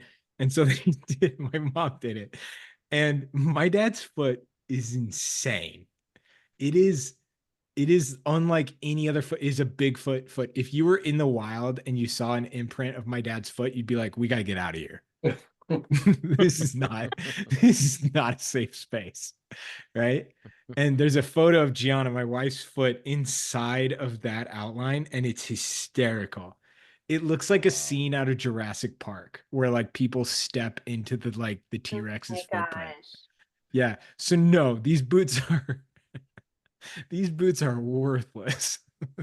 Oh, and he's Yeah. got hundreds of them. Yeah, no, not hundreds, but like Oh my dozens. gosh. Didn't they have Not hundreds, no, but dozens definitely. more than dozens? I mean, it's got to be close to 100 because they lined them all the way around the barn, didn't they? The inside. No. No, I'm telling I saw them not long ago because we can't do anything with them. There's like they're part of the Right. the shrine, right? Yeah. Like, yeah. It's cool. My mom, I thought this is so funny. She goes, somebody asked, like, well, do you think any of your boys will ever grow into any of them? And she goes, I hope not. There's something wrong with them. Yeah, that means something's wrong. I'm just Yeah. picturing like the letter L. You can be blown away. Well, I can tell you Yeah. more than one time. Well, you know Brent Watkinson. Mm-hmm. Yeah. Okay, so Brent, the first time he met Tim, Timmy's father. They shook hands and he turned to me. He goes, "That's the biggest hand I've ever felt in my life." I can hear his deadpanness Yeah. of that. I mean, I've said this here He goes, before. "It's like shaking." He goes, "It's like shaking hands with a foot," is what he said. He said, "The world's biggest hand." Yeah. Yeah. I mean, he was an interesting, like, when you to bring it back to drawing, like anatomy and everything, he was pretty strange. Yeah. Yeah, because like I remember his hands were so weird. So it was like a catcher's mitt, Yep. right? And I remember asking him, because I have the hands of I would show you, but I'm not going to turn my webcam on. I have the hands of a normal person for the most part. And I remember being like, when I get old, like I remember being like 19, being like, when I'm your age, are my hands gonna look like that? And he goes, "You've never worked a day in your life. Your hands are never gonna look like this." He was talking about physical labor. I have worked, Yeah, but yeah, he was just his idea of work was like tossing like 100 pounds of paper I was gonna say, like, that felt around. like such a dad comment to make in response. He couldn't resist it. He couldn't resist it. He was just like, no, no. He could knock you out with like his index finger. That's how big his hands were. In comparison, what was your dad's height? It's super short. 5'8". Yeah. Not like normal height. Yeah, 5'8". But with his you know, like with like his hands and his feet, it looked so strange. He looked shorter, you know? Yeah. Mhm. Like Well, he was the interesting thing, your father was a great looking guy. He was a really interesting looking person. He was really yeah, I handsome. would say interesting. Yeah, no, but he was a really, you put it, you see him in a suit and tie, and he Yeah. just looked great. I mean, he's just a real interesting looking guy. I like that, just on that topic of like interesting people. Yeah. Like, or like interesting figures, right? He was definitely that. He people would like to draw him. People like to draw. I through John, right? My dad and I ended up around a lot of artists over a 8-year period. We just ended up in the same rooms as artists. Not once did those people draw me. But I've got like 3 George Pratt drawings, like Bud Cook's drawing him all the time. Like everybody, if they were in a room sitting with him, they would start doodling him. They would draw him because he was interesting looking. Yeah. You know, it's funny. Well, I think you just figured out another topic of drawing tonight, or a future episode. Mm. Oh, with Tim Trabon up? Nah, yeah. Maybe we could do like a We personal will where we We'll take one night, Timmy, and we will like triple the amount of artwork that was ever done of any member of your family. You we'll do just Tim Trabon hands. Yeah. No, he has enough. You know, it's funny is like this is the thing that gets tough is like when somebody makes art about my dad or No, I'm talking something. about making art about you. Oh God, no! You say I no, would nobody I would draws hate you. that. Yeah, we can I was Nobody gonna respect draws say that. I was you. gonna say when anybody I draws my agree. dad, That would this be is the like tough. a form of punishment. Oh, that sounds brutal to me. That sounds awful. Darren Kennedy drew me once, and I remember being like, "Oh man, I wish that I was an interesting looking person." And then Darren Kennedy, really great, one of my favorite people, drew me, and I was like, "Did I say something to you that like upset you, or did I? I'm not that bald, like, like, like, have I? Has it gotten that bad, Darren?" Yeah. You'll appreciate this, Ray, talking about people drawing people, artists drawing people. When Spectrum Live was here in Kansas City, um, I think my dad went like for every one of them. I would take him down there, but we were to meet Arnie and Kathy Finner at the hotel after after hours, and there was Founders of Spectrum. yeah, and there was a whole group of artists there. and I had to get there a little late. My dad went separately, and I walked in, and Arnie found my father, and he was sitting in between Arnie and Kathy. And they pulled up a chair next to my father when I got there so I could sit next to him, and somebody was drawing my father. And my father kept like looking over, like, and finally he turned to me and he goes, "Who's the guy drawing me?" It was James Gurney. Oh my gosh. Oh my gosh. And I said, "Dad, that's James Gurney." And of course, he didn't know who he knew who James Gurney was, but I had to remind him who James Gurney Oh was. my goodness. Yeah. And so and he goes, "I feel like I'm posing for the guy." And then he kind of, so typical my father, he looks at me, he goes, "Well, is he any good?" Oh my goodness. I'm sorry, it's all I can keep saying. So For I those said, who don't "Dad, know, John, can you do a real James quick Gurney James is Gurney? this massive art. He's a great artist. He's a great concept artist. Written a lot of great books. What's Great, the most iconic thing he did? um, Dinosaurs? Yeah. Dinotopia. Yeah. And as soon as I said, and I told him, he knew what Dinotopia was. And I told Dad, "That's James Gurney." And I explained who it was. And he goes, "Oh, the dinosaur guy." Dinosaur guy. Yeah. But he was really kind of looking at him sideways, like, I'm sitting here, feel like I'm posing for this guy. He felt uncomfortable to get him drawing him. It all worked. I would check out the drawing that James Gurney did. Like It was good. It was fun. It was a little plein air gouache painting that he did. It was nice. Not plein air, obviously, but I guess that's plein air. It's just live painting, yeah. live painting. I just love my dad's response. Is he any good? Oh my gosh. Everybody, please start posting your work. It's hashtag Drawing Hive 229, hashtag Drawing Hive and Visual Arts Passage. Post it now. Oh, thanks John, for is- doing that, Ray. Is this What? it? Is that it? Is that Wait, the drawing? That looks like the Can you drawing. spotlight him so I can That looks like Mark. can you Well, I spotlight can't- Ray? I want to see I it. can't Yeah. see it. Oh my gosh. That's it. That's so cool. Whoa. Ray, how did you do that? How did you do that? It's a gift. No, Well, but really, where is this just on his blog? there Wow. it is. Go back to the photo. That's Brent sitting next to That him. is Brent. Yeah. That's crazy. Oh my gosh. I love that you just backed up his story. Like you just for sure made it fact. Oh wow, that's a first time Drawing Hive fact check. That Live was a pretty epic live fact check right that there. just happened. Yeah. Just so you know, we're not making this stuff up most of the time. Mad props to you, Ray, for being Some able of to the pull times. that up that quickly too. That is crazy. Oh I- my I- goodness. I had an That's idea so of like, cool.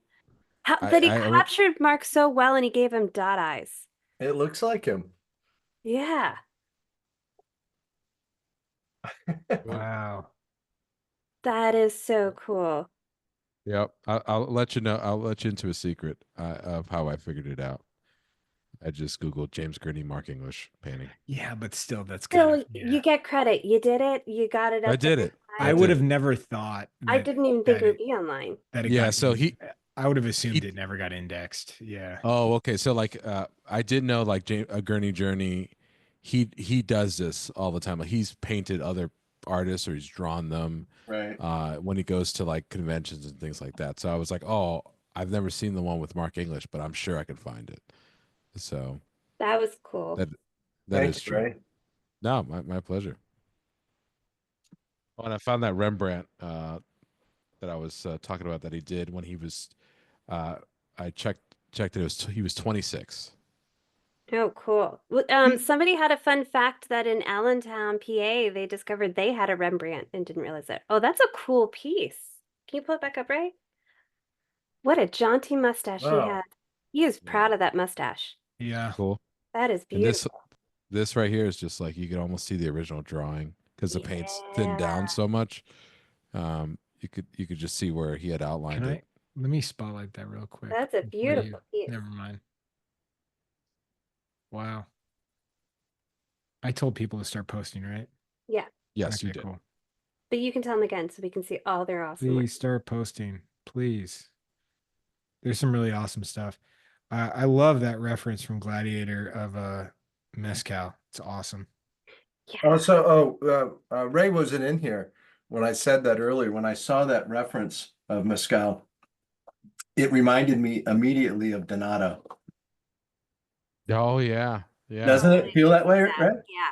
Doesn't it feel like one of Yeah. his pieces? yeah. Especially the hands.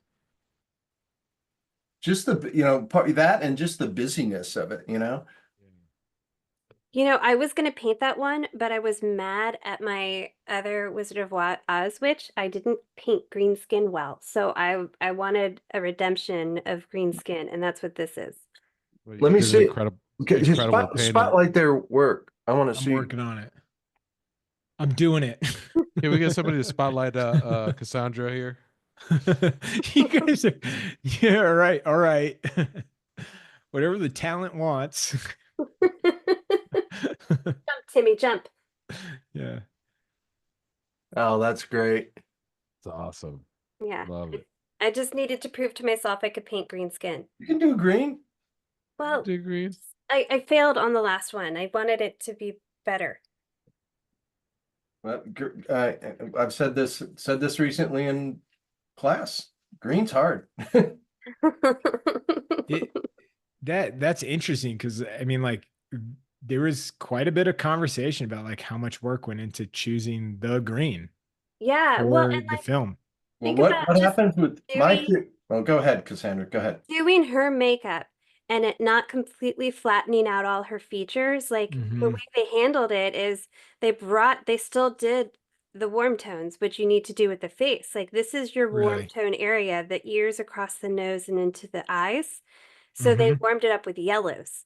And then they cooled off the greens when they went back from the hot zone area. So it's just really interesting. Like I feel like this is such a fun photo because they show the hot zone in a different way. And so paying Yeah. attention to those nuances are fun. Well, that's Yeah, I like the photo of her. I was annoyed how much they photoshopped these like promo pieces. I don't know Oh, I why get they. that. I'm just more admiring the way they handled her makeup. I think Yeah. it's really cool. Yeah, no, I totally agree. It's pretty interesting too because you start learning about like how important such a small nuance like that and like a major film like this is because there are major films that have been destroyed by little tiny things like that. Well, Yeah. and her face and emoting properly and looking alike, like that is so Yeah. important. So I feel like this was a very tough thing to accomplish and to figure out. And I think they did an amazing job. Like her skin Mhm. looks fantastic. It's beautiful. And it's tough. Like somebody was laughingly saying it's not easy being green. I don't think that's easy to do as a makeup.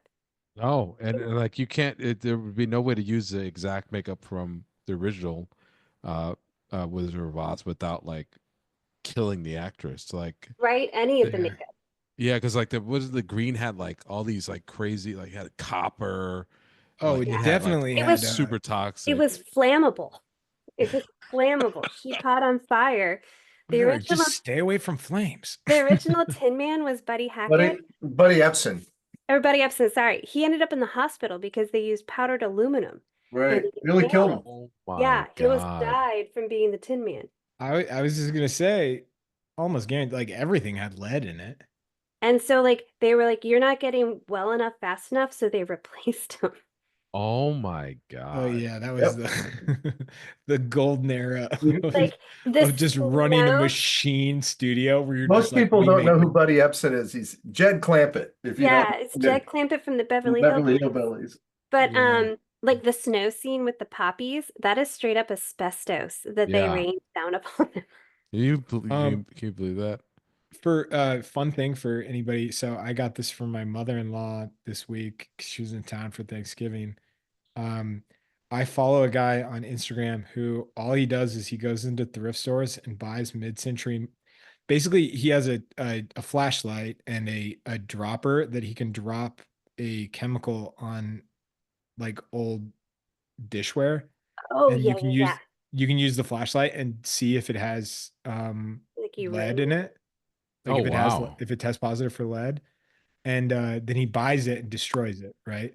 And he's become kind of viral because he destroys like beautiful mid-century modern like dishware, but he's destroying it because he's like, and I'm not really advocating for this. Like he's destroying it because it's like for sale at a Goodwill, and like people are buying it thinking they can like drink coffee out of it. Yeah. What's the green? Like, The green one has like really dangerous stuff in it too. The oh, green I don't know. vintage. Oh, yeah, I know what you're talking about. The Tupper, like the whatever, not the It's like glassware. frosted green glass. Uranium. It Yeah. is uranium. Okay, yeah. So I bought a kit that he uses, and it's awesome. It's so cool. We immediately found out there's like several dish items in our home that have lead in them that we've just Oh, been, Wow, oh really? yeah, it's crazy. And so if you ever like buy old stuff, get a kit. It's awesome. I It's have like really the cool. little Q-tip swabs that I swab if I'm going to like Yeah, restore. they have the Q-tip swabs on Amazon. Those are awesome. Yeah, Those are really I would cheap. swab painted wood like those rosettes. I'd always swab them first. So if it's lead, I'm way more careful with how I always use green stripper, but like how I dispose of Yeah. everything and all of that. God, we Nice. solved the mystery of why your dad had such big hands and feet. Yeah. It's all that sweet, sweet lead we had in our house. Are you guys ready to see some art? Absolutely. Let's do it. See some awesomeness. Oh yeah. It's Fantastic. good. It's good. It's really good tonight. It's a good. Everybody came back very strong from the holiday. Wow. Padma, killing it. Padma, Oh, awesome. Nice, Padma. Padma. That's fantastic. Ooh, Oh, That wow. is John, beautiful. those are beautiful strokes there. Nice. Really nice Love it. one. Oh, that's cool, That's Gary. beautiful, Gary. Look at the debris he got in there. That's cool, Jeff. Amazing. Oh, Oh, Nice. love it. love Nice, it. Aaron. Ooh, Nice. that's cool. That's killer. Got that neck really nice. Oh, that's cool. I love that one. I love that. I'm sorry. I don't understand it, but I love it. That's like a character in the movie. Okay, cool. Oh, that's love. Nice. Good Really stuff. great gestures there. Good job, Nicole. Denzel's Nice. so freaking cool. Oh, that's lovely. Oh, that's fun. Oh, that's cool. I think Mezcal's gonna win tonight. That's my prediction. I almost did Mescal. It's a great pose. Oh, that's Nice. fantastic. Look at That's that. really cool. He's not Great just a positive hunk. and negative space. Yeah. I was gonna say he's not just a hunk. It's a really cool, very like Renaissance pose. Right. It is, but I just like you saying, hey folks, he's not just a hunk. He's more than just a hunk. He's a Renaissance pose. Yeah. Oh, that last Oh, one was really good nice. too. Oh, that's fun. Uh, I Ooh, love great. that. fantastic, Jeff. It really Awesome. is. Oh, that's great. nice. Oh, yeah, and on That's cardboard. awesome. That's so Great good. combo. Nice. There you Ooh, go. I love that. Nice. Really nice. Oh, fun. Oh, cool. I drew this with my hands. Nice. Oh, wow, Nice. Paul. That's lovely. That's Dang, awesome. Eric, Damn, Eric. Amazing. that was good. Nice, Terry. Wow, Terry, Yeah. that was good. Lovely. That's great. Randy. Ooh, Wow. is- That's Randy, that is so cool. That is Denzel for sure. Dang, Peter. cool. Oh man. This is like That's a murderer's row great here. Denzel character. That's awesome. Mhm. Oh, Whoa. that's Whoa. lovely. That I is think just That's lovely. awesome. That's really nice. Beautiful. Yeah. That's fun. Nice, Aaron. Yeah. There you go. Fantastic. Oh, I wow. think Wow. Denzel's winning, actually. Denzel is winning. Oh, sorry. Really great, Valerie. Oh my gosh. How Nice. did you get that much done? I don't know. Yeah. Wow. So These good. images that we posted them early. Some people like to do I that, don't but know. I I don't know think Jeff just sprints the whole time. Whoa, I don't think look at that Padma's one. cheating though. I That's think cool. Love how you handled that. this is some Great great job. stuff. Ooh, Oh, that's nice. good Nice. green there, Nicole. I was gonna say everybody's out of green and gold tonight. Yeah. Look at that one. Ooh, That's awesome. fantastic. Nice. Yeah, so There you cool. go, Marcy. Love it, Marcy. Love that response. Wow, Addie. Whoa. Ah, damn. Wow. Dang, you even got the leopard print in there. Look at that. Yeah. Whoa. Jeez, I'm just people. gonna do it. I'm giving it the whoa. It deserved a good vote. Yeah. Really nice. Ooh, that's a really good arm there. Yeah. Yeah. It's a tough twist. Everyone's done it really well. Oh, that's lovely. Nice. Oh, Oh, that's nice, Big on cool, Tyler. That's awesome. Tyler. Nice. Dang. Dang, that's That good. deserves a second whoa. Mm-hmm. Gosh, damn. Beautifully done, Robert. Denzel would buy that if he saw it. Tag him. Y'all Tag him. tag him. Yeah. That's so cool. Wow. Great job. Ooh, love it. Nice. Wow. Everybody did a really good job because that's like a shot from below and that's really hard. And I feel Yeah. like it's been handled so well. Nice. So impressive, Jeff. God. So like I love that you're like, I'm just gonna throw the Coliseum in here too. We're so we're coming so close to Jeff Holiday where we get the Jeff book. It's so exciting. Jeff, we're I know making it a holiday. You hear that, I'm right? putting pressure on Jeff. We're getting close to Jeff season. Yeah, it's a VAP holiday we've created. Yeah, it's a bad holiday. Some say it's the biggest one yet. Yeah, it is. Where if you've Great been job. good all year, Jeff sends you his entire Drawing Hive book. It's so cool. It's like a whole graphic Yeah, it's novel. amazing. Fantastic. Ooh, Nice. you got the staff in and everything. Glicked, Wikiator. Nice. Wow, Terry. Terry, Gosh, dang. that is so good. Julian. Beautiful. I love Just that you left that once. as negative space. I know. That was But I really hope cool. why can't they're just like the ink runs out or like the battery's not charged on it just Yeah. once, people. Gary, that's Look at fantastic. Gary, man. Wow.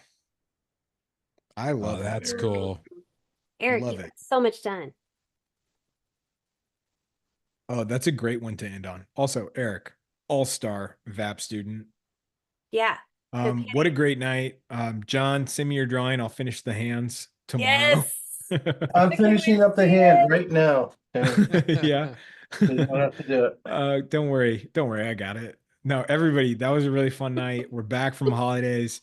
We're gonna get some good drawing in before the real holidays kick in and everybody gets crazy busy. So please keep drawing with us and we'll see you over the next couple weeks. What a fun night. Thank you, everybody. Thanks, everyone. Great, Cassandra. Thank you so much. Appreciate you doing this. So fun. John, I hope you feel better. Thank Yeah, you. I feel better, appreciate John. it. We need you better for next Thursday. All right, everybody. I'll be better before the weekend. Yay. We'll be drawing again next Thursday. Send send recommendations if you got them. And Same bat see channel, ya. same bat place. Yep. See you next week.